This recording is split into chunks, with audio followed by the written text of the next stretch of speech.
Last week's routine community physical exam shattered the quiet retirement life I'd built for myself with a single cold diagnostic report. The doctor looked at me gravely and said severe lesions had developed in my abdominal organs. Conservative treatment would no longer work, and minimally invasive surgery had to be scheduled right away. All costs combined, pre-op testing, the procedure itself, post-op medication, and hospital recovery, added up to exactly $3,800 US. $3,800 wasn't an outrageous sum for an average household in this small town. But for a retired factory worker surviving on a tiny pension with zero savings to fall back on, it was the life-or-death money I simply could not scrape together. I've lived a life of relentless frugality. For 38 years before retirement, I clocked in daily at the assembly line, out in the heat and wind every single day. Thick calluses and old scars from decades of hard work crisscrossed my palms. My wife left me when the kids were young, leaving me to run the household all alone, acting as both mother and father. I never splurged on new clothes for myself, never treated myself to a decent hot meal. Every single dollar I earned went straight to my 2 children. I quit the cigarettes I'd smoked for over a decade and cut out every trivial hobby just to put food on their tables, keep them clothed, and send them to school. I wore nothing but factory-issued uniforms and clearance rack apparel all year round. No matter how tight money got, I never said no to their toys, new backpacks, or extracurricular reading materials. I never once fell behind on tuition or tutoring fees. I told myself the kids had grown up without a mother, so as their father, I owed them extra care, to make sure they never felt inferior to any other child in town. I doted on my eldest son, Justin, especially. He had a bold, prideful streak, and I bent over backward to grant every wish he had. Even if it meant tightening my own belt to the breaking point, I satisfied every vanity-driven demand he tossed my way. I'd always believed if I poured every ounce of myself into raising them, when I grew old and fell ill, they'd remember all I'd sacrificed and step up to care for me in return. Reality landed a brutal, icy slap straight across my face. That afternoon after receiving the diagnosis, I sat on the bench outside the clinic, chilled by the autumn wind for more than half an hour, overcome by panic and despair. The doctor stressed the surgery could not wait more than a week. If my condition worsened, the minor minimally invasive operation would turn into major open surgery, costs would double, risks would skyrocket, and I could face permanent complications, even death. I patted every pocket on my body and pulled up my mobile banking app to check my balance. All my savings combined barely topped $200. My pension only covered basic groceries, water, power, and gas bills each month. I never had a chance to set any real money aside. In that instant, crushing hopelessness swallowed me whole. At 62 years old, I'd never imagined a few $1,000s would leave me trapped with nowhere to turn. The first person I thought to call was my eldest son, Justin. 36 years old now, he was far from the little boy I once fed and clothed. I'd funded every stage of his education and backed every risky business venture he pursued. Today he owned a chain of retail stores spread across neighboring cities, and his business thrived beyond anyone's expectations. He was a millionaire many times over. Only 2 weeks prior, he bragged nonstop in the family group chat and his social media feeds about a fresh round of business revenue hitting a clean $14 million in pure profit. $14 million. My life-saving surgery cost a mere $3,800. It wasn't even a fraction of his new earnings. I'd never once begged him for money before. When his startup teetered on bankruptcy, I emptied my life's retirement savings to keep his business afloat. When his stores fell short of staff, I dragged my aging body down to his locations to sweep floors, stock shelves, and tidy inventory, refusing a single cent of pay. When he bought luxury cars and upgraded his fancy home, I scraped by on pennies and never once asked him to lift a finger to help me. I'd been fully convinced that after devoting half my life to raising him, he would never let me die for lack of such a trivial amount of money when my life hung in the balance. My old smartphone trembled in my shaking hands, my fingers unsteady from physical weakness and overwhelming anxiety. I tapped the screen over and over before I finally dialed Justin's number. The line rang a few times before he picked up, his tone instantly arrogant, rushed, and dismissive. "Dad, what's up?" "I'm buried in accounting work right now, super swamped." "Spit it out fast." His impatient tone sent a faint sinking feeling through my chest, yet I pushed the discomfort aside, softening my voice to explain my predicament as gently as I could. Justin, Dad's got some serious health issues that require surgery. I'm short $3,800 for the operation. I don't have the cash on hand right now. Could you cover it for me temporarily? I'll pay every cent back once my pension accumulates enough down the line. I made a point to mention repaying him. I'd known since he was small that he valued money above all else, and I didn't want him to think I expected handouts as a birthright. I spoke small and humble. In my 62 years of life, I'd never begged another human being the way I begged my own son in that moment. But my vulnerability and desperate plea did not earn me a shred of sympathy or support. All I got back was cold, cutting evasion. A bitter scoff crackled through the phone line, his voice dripping with irritation and fake concern, not an ounce of genuine worry to be heard. $3,800? Dad, where's this coming from all of a sudden? It might look like I'm rolling in cash, but I don't have any spare liquid funds. Every dollar from that recent revenue dump went straight into expanding new store locations. I've got zero extra cash on hand right now. I'm strapped for funds too. I really can't help you. I froze completely, a cold fist squeezing my heart until I could barely draw a breath. I'd watched him flaunt $14 million in new profit online just 2 weeks earlier. How could he claim he had no money at all? I clung to one last thread of hope and pleaded softly, "Son, I know running a business carries heavy pressure, but this is money to save my life. The doctor says I can't delay treatment. $3,800 is nothing to you. Please help your father survive this, okay?" My words were laced with supplication, the final plea of a father terrified for his own life. But Justin only grew colder and more annoyed, his selfish, dismissive words stabbing straight through the receiver into my chest. "Dad, I told you I don't have spare money. You wouldn't understand business cash flow, so don't mess with my schedule by bringing this up. You're 62 years old. If you didn't save for emergencies when you had the chance, that's not my problem. I've got my own family to feed, car payments, mortgage bills, endless expenses piling up. I can't afford to cover your medical costs. Figure something else out and stop relying on me." Every single word was ice cold, stripped of all familial warmth. He never acknowledged decades of sacrifice on my part, never mentioned all the free labor and life savings I'd given him, never referenced how I'd starved myself to build his comfortable lifestyle. He only shifted every ounce of blame onto his sick, aging father. My throat tightened, my eyes burning with hot tears, my voice trembling uncontrollably. "Justin, I'm your father. I raised you single-handedly, spent my whole life laboring for you. Now I need surgery to stay alive, and you won't spare a single dollar to help me." My accusation sparked no guilt within him, only greater frustration, his tone hardening completely with zero room for compromise. "Raising me was your parental obligation, not some favor you did me. I never asked you to sacrifice everything for me, and I've got my own life to manage now. Look, I don't have time to argue over this. No money means no money. Don't call me again. You're distracting me from work." Before I could utter another word, he slammed the phone down on his end. A monotonous dial tone hummed hollow in my ear, as frigid as the total despair settling over my heart. I sat rigid on the clinic bench, clutching the useless phone, my whole body cold, my extremities numb as tears streamed down my face unbidden. 36 years of father-son bond, half a lifetime of selfless sacrifice, all of it amounted to nothing more than a mandatory chore in his eyes. The son I'd spoiled and loved more than anything, a millionaire many times over, refused to spare $3,800 to save the man who brought him into this world and gave him everything. In that second, every scrap of affection, longing and devotion I'd held for him shattered beyond repair. I finally understood the brutal truth. I'd raised a heartless, greedy ingrate through decades of blind indulgence. I sat wrapped in the cool autumn breeze, frozen in place for a long while.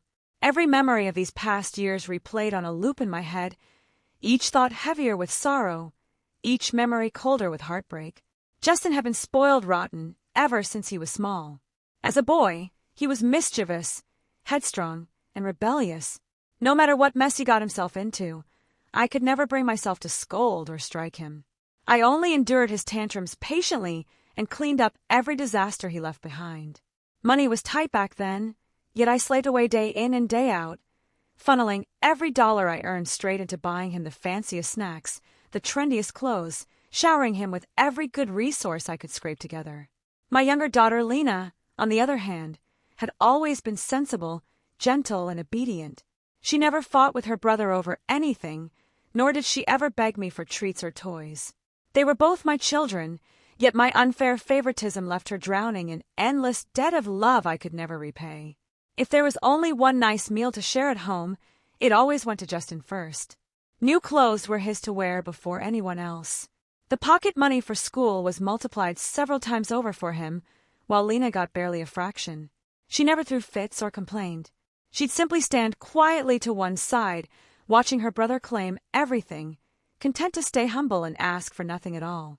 The pattern never changed as they grew older. Justin's grades were mediocre through school, but I poured cash into pulling strings and hiring tutors, emptying my savings to send him to top-tier schools. When he launched his own business, I drained every last cent of my retirement fund to back him up, gladly resigning myself to a life of bare-bones poverty just to pave his way. Lina built her future entirely on her own grit. She worked part-time jobs to fund her nursing degree, and after graduating, she took a quiet position as a regular nurse at the hospital near our small town, living modestly off a slim, steady paycheck. Her thoughtfulness broke my heart. She knew how hard I worked to get by, so she never spent a single dollar of her own money on me once she started working. Every holiday, she'd bring me gifts and slip me extra cash to cover my household costs without a word. Even so, my heart still automatically leaned toward my son. I told myself boys carry the burden of building a family and running a business. Their pressure was heavier, so they deserved more support. Girls only needed a quiet, stable life and didn't require nearly as much help. Most of my calls, most of my worry, all went to Justin. Every holiday, I bent over backward to accommodate his schedule and his wants.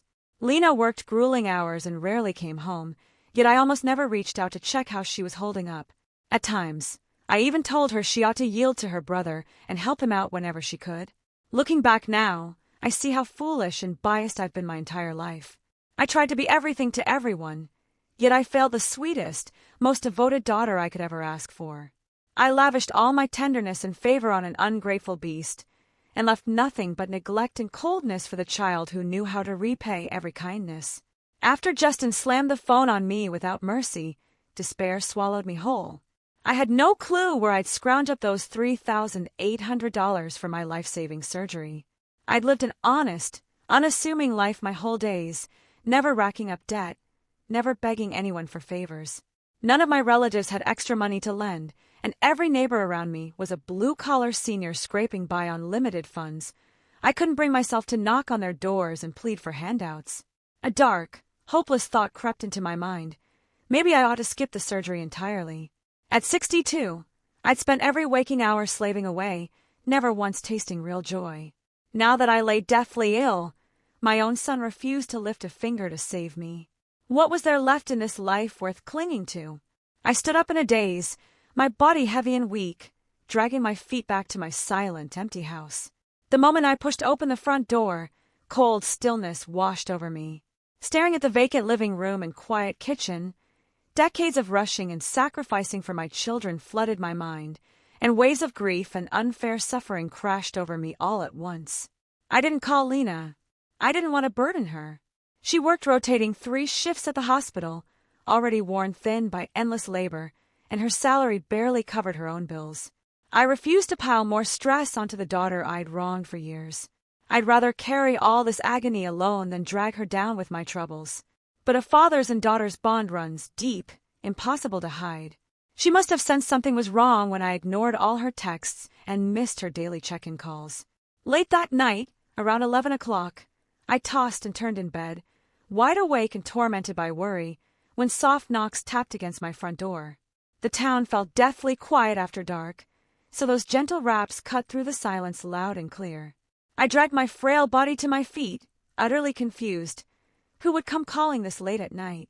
When I pulled the door open, I froze. Lina stood right there on my porch. She wore a simple casual jacket, her hair messy from rushing over, dark red rings lining her exhausted eyes after driving through the night. She still had her lightweight flat shoes on, proof she'd left work the second her shift ended without stopping to rest.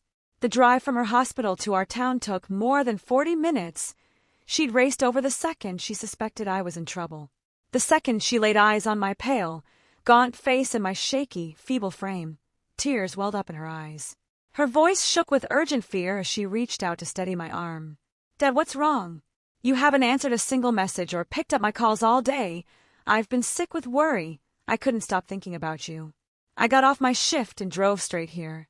Are you really that sick?" Staring at the genuine panic etched across her face, feeling the warm touch of her palm on my arm, all the sorrow I'd held back for an entire day crumbled away. At 62 years old, when I hit rock bottom, helpless and abandoned by my own son, the only person rushing to comfort and care for me was the daughter I'd overlooked and shortchanged for my whole life. I couldn't hold back any longer. My eyes burned red, my throat raw and scratchy, and I choked out the full story to her piece by piece. The deadly diagnosis, the mandatory surgery I couldn't afford, the desperate phone call to Justin, and his cruel, heartless refusal to help. Every word spilled out slow and heavy, my heart stinging with bitter cold. Lina listened without interrupting me once. Her face grew darker and darker, her gaze heavy with pity and quiet rage.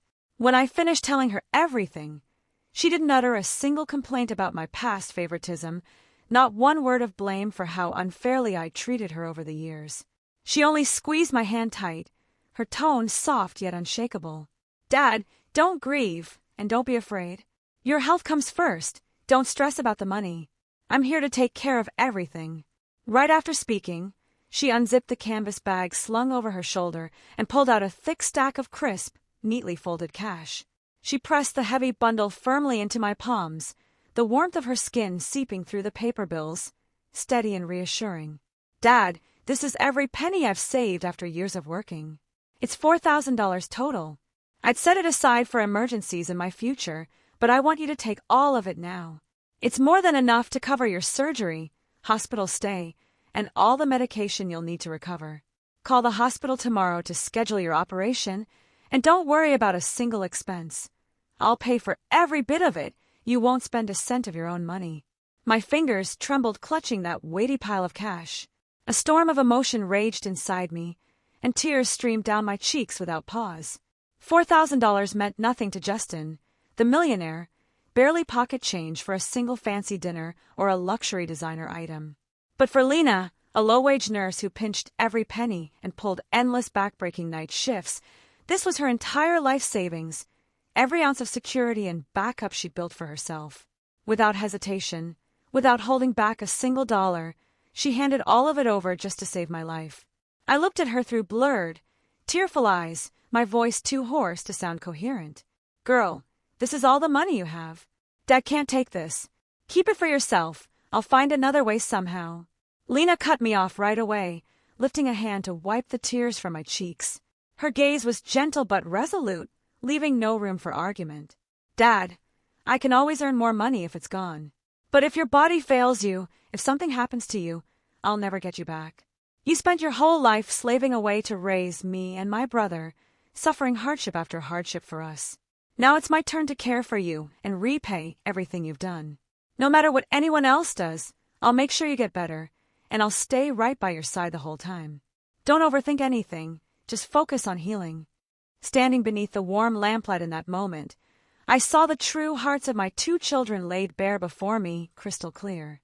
The son I'd spoiled and indulged for half my life, rolling in wealth, turned his back and let me die without lifting a finger, cold and greedy down to his bones.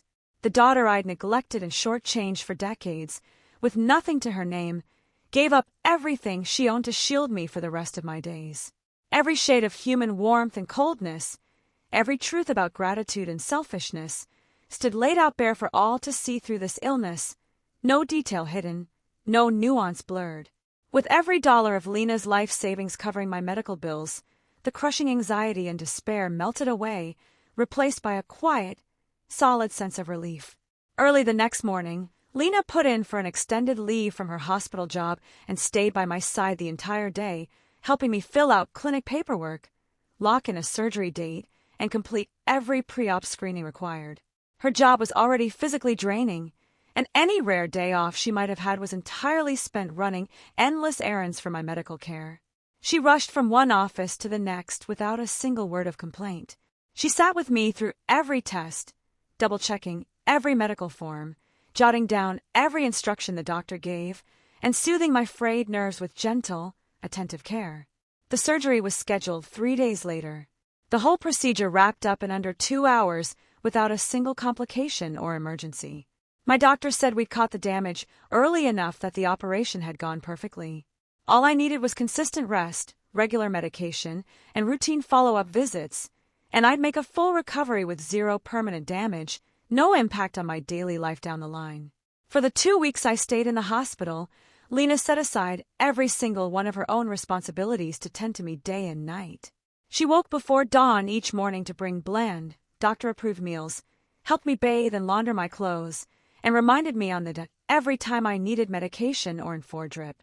At night, she crashed on the thin pull-out chair beside my hospital bed, never slacking in her care for even a moment. The other patients on the ward and all the nurses constantly told me how lucky I was to have such a devoted, thoughtful daughter, showering Lina with praise for her gratitude and kindness. Whenever anyone asked where my son was to visit, I could only fall silent, my heart stinging with a tangled mix of sorrow, guilt, and embarrassment. Over those full 2 weeks, from my initial diagnosis through surgery and inpatient recovery, Justin, my millionaire son, never called once, never sent a single text, and never stepped foot in the hospital to see me. It was as if he'd completely erased the father who'd brought him into this world, as if he'd forgotten I'd laid on an operating table fighting for my life, forgotten every sacrifice I'd made raising him single-handedly. He carried on splurging and living it up in the busy city, reaping the stable, comfortable life built on decades of my hard work, bathing in the wealth his successful business brought him. He watched my life hang in the balance with cold, unfeeling indifference. Meanwhile, Lina sacrificed all her free time, emptied her entire savings, and exhausted herself around the clock, asking for nothing in return. Her only wish was to see me pull through and heal. Lying in that hospital bed day after day, my mind churned over every memory until a stark truth finally crashed over me. At 62 years old, I realized how foolish and misguided I'd been for my entire first half of life. I'd lived frugally, working myself to the bone year after year, never indulging myself with nice meals or setting aside a safety net for my old age. Every ounce of my energy, every dollar I earned, every spare minute and scrap of affection I had went straight to Justin. I'd clung to the old belief that sons would care for their aging parents, that sacrifice would always be rewarded, that blood bond would never fray. But in the end, my decades of blind favoritism had raised an ungrateful, heartless stranger who owed me everything yet cared nothing for my survival. Lina, by contrast, had been quiet, obedient, and grateful since childhood, only growing more loyal and sincere as an adult. She'd never received the same favoritism or financial support from me, yet in my darkest, most helpless hour, she'd stepped forward without hesitation, giving everything she owned to save my life and wrap my remaining years in warmth. Human connection runs both ways. Family love cannot survive on one-sided sacrifice and compromise alone. If Justin refused to acknowledge everything I'd done for him, turned his back on our father-son bond, and let me die out of greed and apathy, I had no reason to hold soft feelings for him or make excuses for his cruelty any longer. From that day forward, I would let this ungrateful son fade from my heart. The rest of my days belonged only to Lina, the child who'd loved me unconditionally. The day I was discharged, sunlight flooded everything, warm enough to chase away every trace of gloom and cold that had settled over me. Lina drove me home, walking me through every dietary restriction and rest guideline the doctor had laid out, speaking softly and patiently the whole ride. When we pulled up to my familiar little townhouse and I stepped inside the tidy, quiet space, wrapped in my daughter's steady presence, I knew exactly what I needed to do. I'd never struck it rich, but a lifetime of steady labor had left me with solid assets to my name. I owned 2 fully furnished single-family homes in town, paid off in full with no outstanding mortgages, set on desirable lots with quiet, livable surroundings, real estate I'd built brick by brick over decades of hard labor.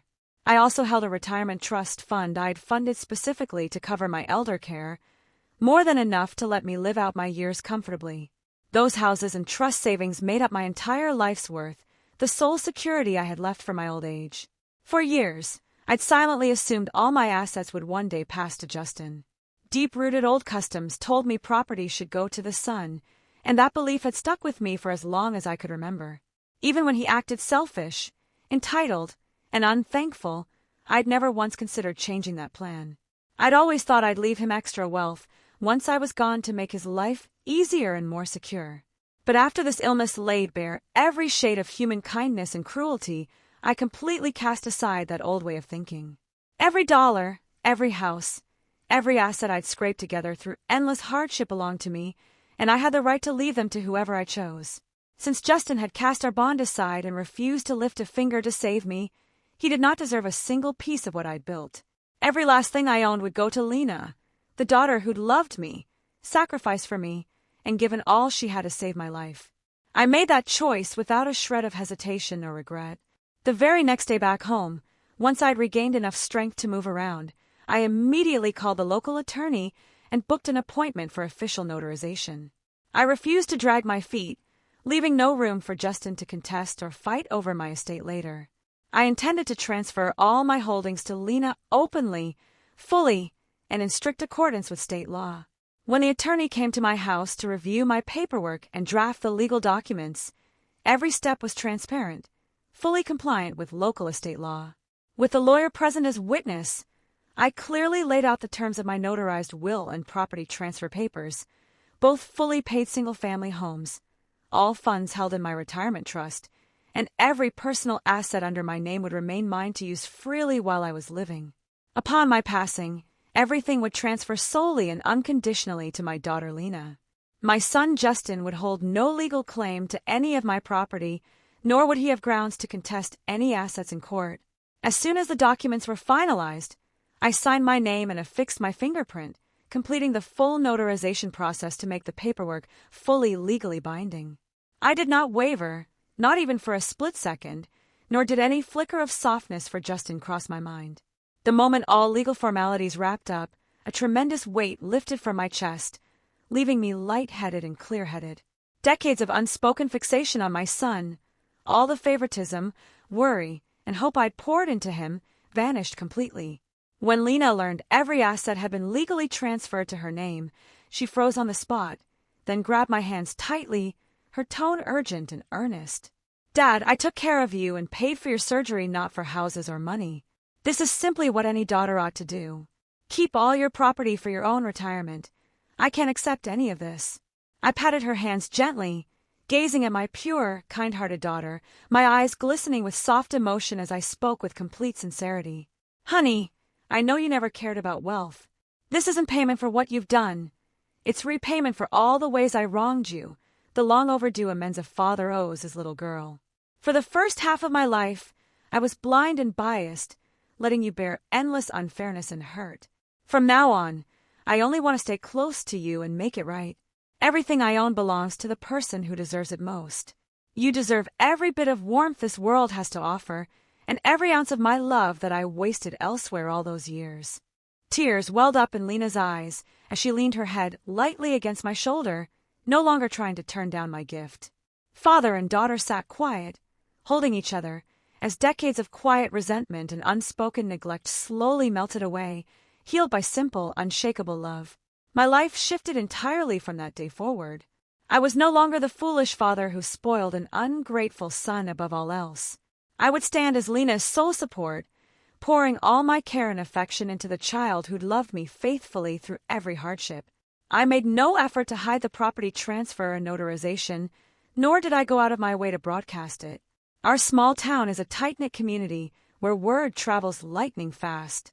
Everyone knows one another, and trivial gossip can spread down the entire street in half a day. A major legal matter like real estate transfer and estate notarization was bound to get around in no time. Within 3 short days, most of my neighbors and acquaintances had heard the whole story, how I'd fallen gravely ill and needed surgery, how my daughter Lina had emptied every cent of her life's savings to save me, and how I'd woken up to the truth and signed all my assets over to her. Folks shook their heads over how unpredictable life could be and how sharply family bonds could swing between warmth and coldness. They all praised Lina for being such a devoted, grateful child, yet whispered sadly that after a lifetime of backbreaking labor, I'd raised a son who was cold and greedy to his core. Sooner or later, word reached Justin's ears. For those 2 weeks after my surgery, Justin carried on living a lavish, wasteful life. Fresh off his $14 million windfall, he splurged without restraint, splashing out on a brand-new luxury car and piles of designer goods. His days were filled with endless parties, dinners, and business socializing, living in pure opulence. He completely erased my illness and surgery from his mind, never once checking in on my health or asking how I was recovering, happily soaking up the easy, wealthy life built entirely on decades of my blood, sweat, and sacrifice. He watched my life hang in the balance with utter indifference. Deep down, he'd always taken it as an unshakable fact that everything I owned was inherently his. My houses, my bank accounts, every dollar I'd saved, they were all his for the taking, bound to fall into his hands sooner or later. Even after he'd turned his back and refused to lift a finger to save my life, he'd remained convinced I was a soft-hearted father who would never harden myself against him, that I'd leave every last asset to my only son without question. In his eyes, both Lina and I were people he could brush off and manipulate at will. He happily reaped every benefit of my lifelong sacrifices while treating his own flesh and blood with cold selfishness, never pausing to recognize a single fault in his own behavior. When friends told him I'd transferred both my homes, all trust fund savings, my entire estate to Lina, leaving myself with nothing and legally cutting him out of any inheritance rights, he flew into a towering, unbridled rage. He refused to believe what he'd heard. In his mind, the father who'd spoiled, favored, and indulged him his whole life could never bring himself to make such a ruthless choice. He instantly assumed Lina had manipulated me, twisted my thoughts, and tricked me into signing away what he saw as rightfully his property. That same afternoon the news reached him. Justin raced back to town behind the wheel, consumed by unbridled anger and hostility. Gone was his usual dismissive, distant attitude toward me. Fuming with fury, he stormed straight to my front door and hammered against it so hard the whole house shook. I'd been resting indoors that afternoon, sitting peacefully in the living room drinking tea and chatting with Lina, enjoying a quiet, calm moment. The sudden thunderous banging shattered our peace. I knew instantly who had come calling. My expression stayed calm, no flicker of panic or soft pity stirring in my chest. Having stared death in the face and seen every raw layer of human character laid bare, this son's moods, demands, and grievances meant absolutely nothing to me anymore. Lina shot me a worried glance and whispered, "Dad, should I answer the door?" I shook my head gently, my tone steady and unruffled. "It's fine, I'll handle it. What's coming was always going to come, and there are scores we need to settle once and for all." I stood slowly, walked to the entryway, and pulled the door open. Justin stood there seething, his face twisted with rage and bitter resentment. Though draped head to toe in expensive designer wear, he radiated crude, volatile hostility. The second he laid eyes on me, he launched into a shrill, confrontational tirade, rude and domineering, without a shred of respect or remorse. "Dad, what the hell is this I'm hearing? People are saying you signed both houses and all your savings over to Lina. Is that true? Have you lost your mind in your old age?" His voice was sharp and aggressive, storming in to accuse me before he'd even asked if I'd healed from my surgery, never acknowledging a trace of guilt over his own cruel abandonment of me. Every thought swirling in his head revolved around the assets he believed had been stolen from him, the damage done to his own self-interest. I stared at his ugly, greedy, furious face, feeling nothing but icy disappointment, my heart completely unmoved. I met his gaze evenly and spoke slowly, my voice firm and unwavering. "It's the truth. Both my homes and every dollar of my savings have been fully transferred to your sister Lina, with all notarized legal paperwork finalized and binding. From this day forward, I hold no property under my name. Everything I own belongs solely to Lina." My straightforward confirmation sent Justin spiraling out of control. His face turned ashen, fire blazing in his chest as he raised his voice to roar loud enough for the whole block to hear. "Why her? What gives you the right to do this to me? I'm your only son. Every single thing you own was always supposed to be mine. Lina is just a daughter who'll marry and leave this family. Why does she get your entire estate? You're ridiculously unfair, playing favorites like this." He stood on my front porch screaming and carrying on, his shouts echoing down the residential street. Our neighborhood homes sat packed close together, and neighbors out walking or tending their yards heard the commotion and stopped to watch. Within minutes, a crowd of townsfolk had gathered outside my gate to witness the scene unfold. With more eyes watching by the second, Justin showed no sign of calming down. Instead, he grew more brazen and disruptive, throwing a public tantrum and acting as if he were the wrong victim. "Everything good in this house went to me growing up. You loved me and prioritized me my whole life, and now you've gone senile and handed all your belongings over to an outsider. Lina plotted against you, manipulated you with fake kindness. She's just greedy, stealing what's rightfully mine." He twisted the truth completely, spouting blatant lies as he painted gentle, loyal Lina as a scheming, money-hungry villain, while framing his own selfish avarice as a right he was owed. Watching him put on this shameful, greedy spectacle for the whole town to see, every ounce of suppressed sorrow and anger I'd carried for months erupted to the surface. I set aside all mercy and tolerance and spoke clear, powerful words for every neighbor within earshot, laying bare his true, heartless nature once and for all. I stepped forward one pace, positioning myself squarely in front of Lina to shield her, and faced the seething Justin head-on. My voice was steady and resonant, carrying clear across the crowd of onlookers. "Me playing favorites with you? I favored you every single day for 36 whole years of my life." I locked eyes with him, my gaze frigid, each cutting word meant to lay bare the truth for every neighbor watching. I recounted 36 years of my sacrifices and every selfish act he'd ever committed. From the day you were born, every good meal, every nice piece of clothing, every useful thing in this house went to you first. I took the blame for every mess you made, scraped together cash whenever you needed money, emptied my life's retirement savings to fund your business startup, and labored for free at your stores without asking for a single dollar in return. I pinched pennies to the bone my entire life, pouring every bit of my heart and soul into you. I spoiled you, indulged you, catered to your every whim for 36 long years. I shortchanged your sister for those same 36 years, yet I never once shorted you of anything. The surrounding neighbors nodded in unison. They'd watched both children grow up, and they all knew how I'd slaved away and showered all my preference on my son. Muffled murmurs rippled through the crowd, every pair of eyes fixed on Justin, filled with judgment and disdain. I drew a deep breath to steady the ache burning in my chest, then spoke sharply once more. "A short while back, I was diagnosed with a severe illness that required immediate surgery, costing only $3,800. Just 2 weeks prior, you brought in $14 million in profit, a millionaire with fancy cars and a lavish mansion, spending money recklessly without a second thought. When I called you begging for help to save my life, what did you say to me? You claimed you had zero spare cash, claimed it was my own fault for failing to save money, brushed me off with no time to spare, and hung up the phone cold-bloodedly, indifferent to whether I lived or died. The crowd fell dead silent the instant those words left my mouth.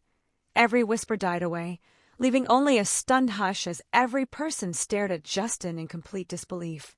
Everyone had always thought Justin was a successful, filial, capable man. No one could fathom that a man worth millions would refuse a mere $3,800 to save his own father's life.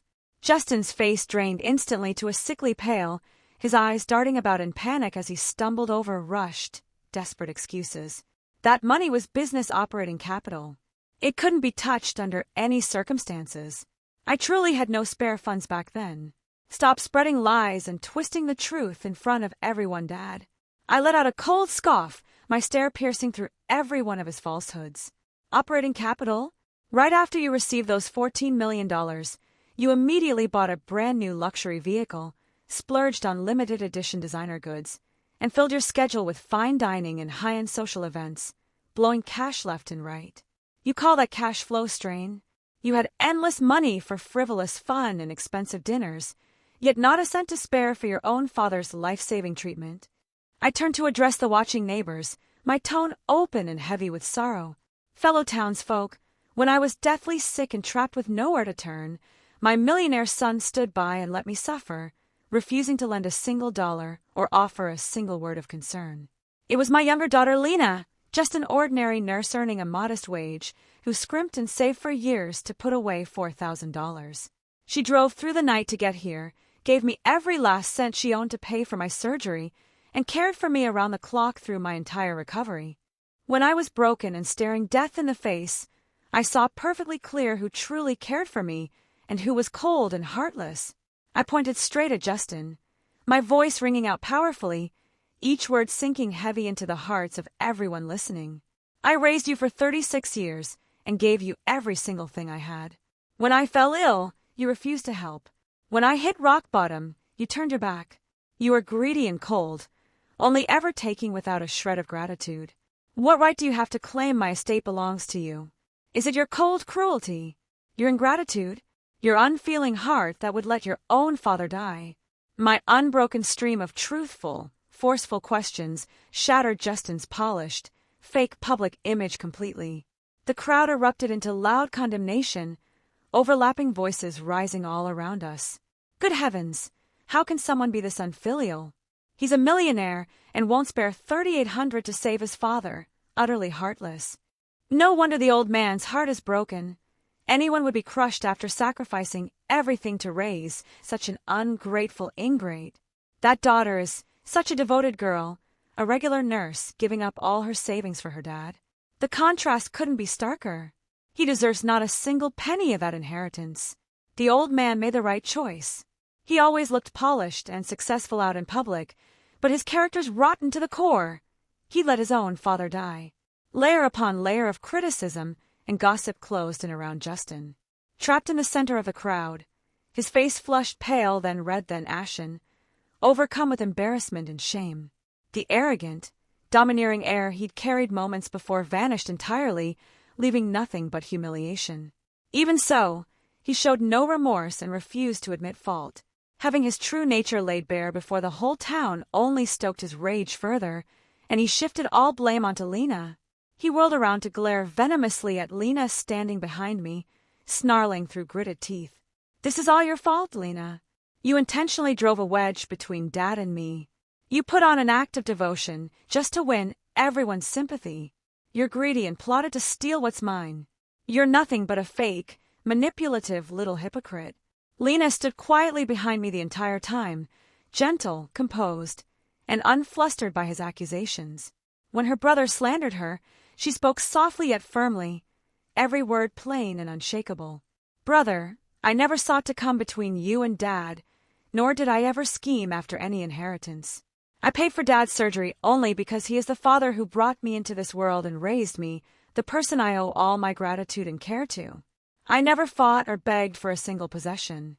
You were the one who abandoned him when he needed you most. You were the first to cast aside our family bond and break Dad's heart." Those simple, honest words cut straight through all of Justin's deceptive excuses.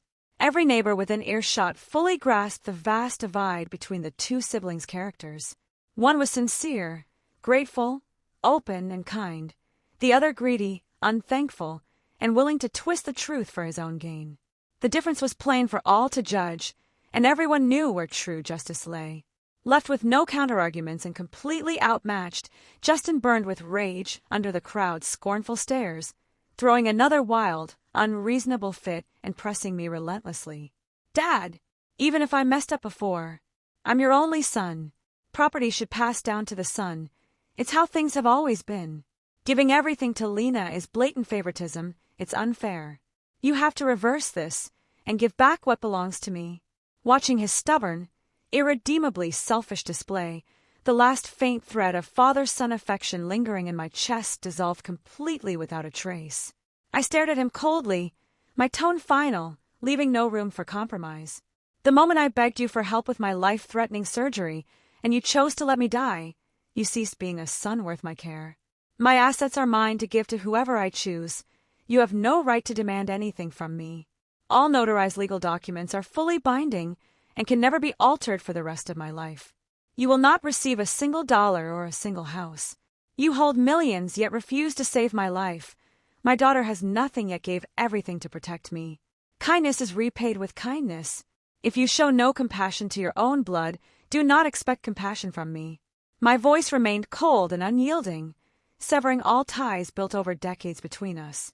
Justin crumbled completely, standing there seething with rage and bitter resentment, unable to utter a single retort.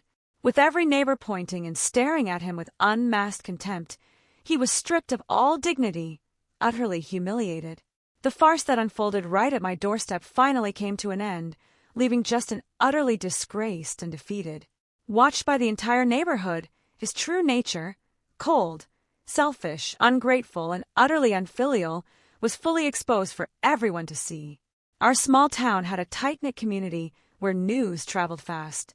Within a single day, every local resident learned the whole truth.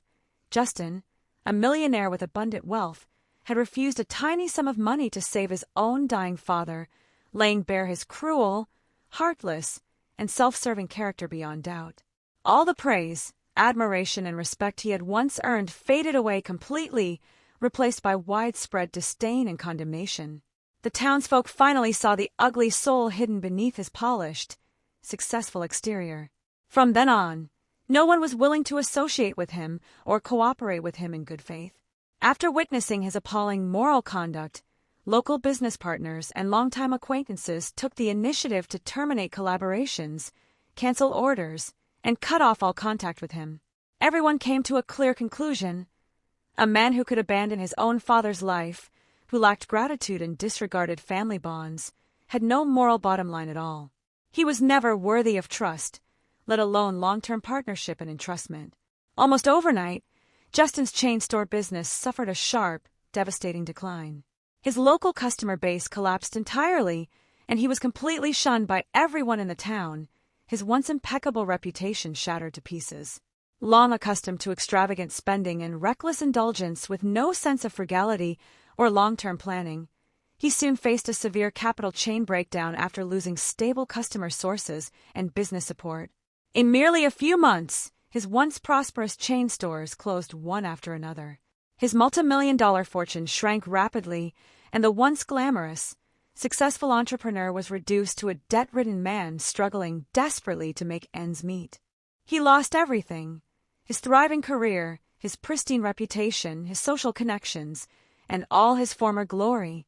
Most importantly, he lost me, his father, his last and only family refuge. Later, unable to accept his miserable downfall, he sneaked back to town many times, hoping to beg for my forgiveness, admit his faults, and retrieve both his inheritance and long-lost family affection. Yet my resolve remained unshakable. I refused to meet him even once. A heart once chilled to the core can never be warmed again. A family bond once broken can never be restored. I would never soften my heart or compromise in the slightest for this ungrateful son.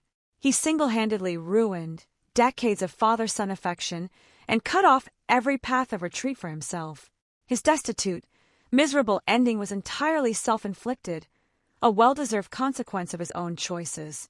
In stark contrast, Lina and I embarked on a brand-new chapter of life, filled with warmth, stability, and serene peace. After the surgery, my health recovered steadily day by day. Under Lina's meticulous and tender care, my mental state grew increasingly sound. I was finally freed from the torment of illness, enjoying a healthy body and peaceful mind. The exhaustion and lingering worries that had weighed on me through a lifetime of toil faded away completely, leaving me with nothing but tranquil and comfortable days in my old age. Lina remained as gentle, filial, and considerate as always. She devoted every spare moment after work to accompanying and caring for me. Father and daughter relied on and kept each other company day and night. Our life was simple and plain, yet filled with endless warmth and healing power. I entrusted all my real estate and personal assets to Lina's management without the slightest hesitation. A kind and grateful child deserves all the beauty in the world, as well as every bit of compensation and favor I can offer.